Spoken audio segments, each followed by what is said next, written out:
Hello, ladies and gents. Tonight we're going to talk about comparing negative and positive decimals and fractions.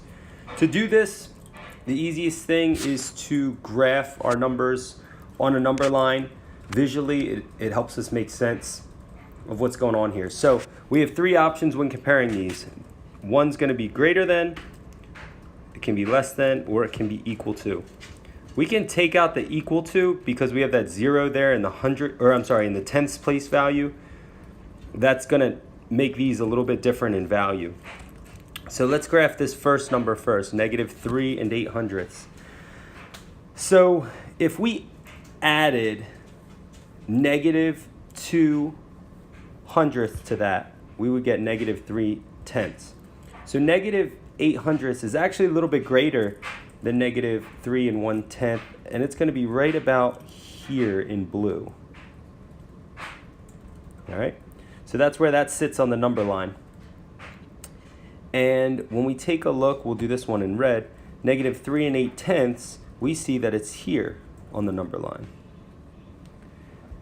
We talked last week or the week before that anything that's further to the left go in this direction is actually less than.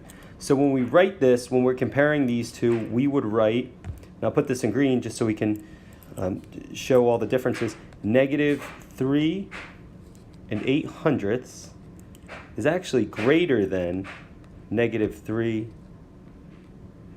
8/10. All right? Here are some examples for you to try on your own.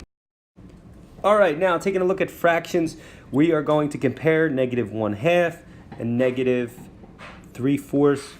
We have our green number line there for the birds. So let's put those on the number line so that we can see which one's further to the left. Once again, the one further to the left is going to be less than. All right, don't just look at these numbers and pick one. They can definitely get, or this concept can get really confusing if you do that, just because the numbers that are larger on the positive side of the number line are actually smaller on the negative side, okay? So make sure that you're graphing these. So we have negative 1/2. Here's 0 right here to the right that I highlighted. Here's negative 1. We don't have any whole numbers in there, so we know that both of these fractions are in between 0 and negative 1. And I'm going to change this to red to graph them. So looking at this first one, negative 1/2, that's going to be in the middle of 0 and 1, well 0 and negative 1. That's going to split the difference. And then here in green, we have negative 3/4, which is over here. Can't say it enough. This one boxed in is further to the, you guessed it, to the left. So that's going to be less than. So to write this statement, we would write negative 1/2 is greater than, because it's further to the right, than negative 3/4. And here are some more examples for you to try. Alrighty, we have everybody's favorite word problems.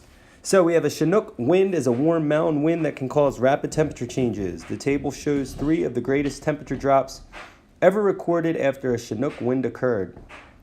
On which date did the temperature drop the fastest? So we're going to draw our handy dandy number line.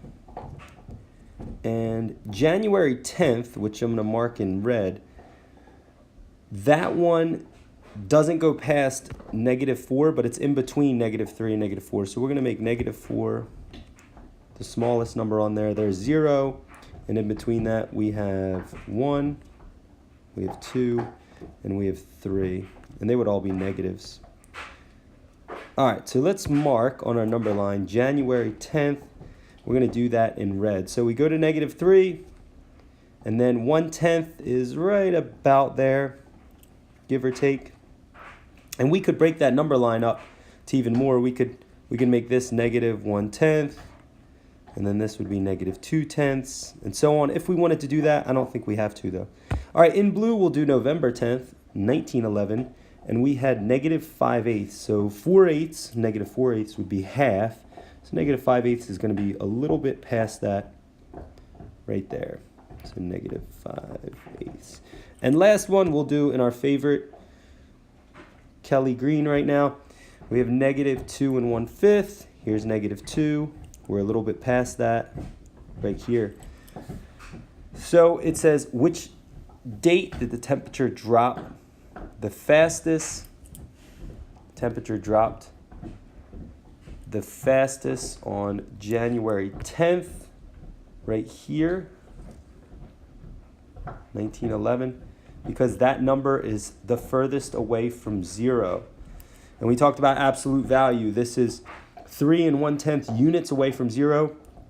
These other numbers aren't as far. So this bad boy right here, to answer the question, which date did the temperature drop the fastest? January 10th, 1911.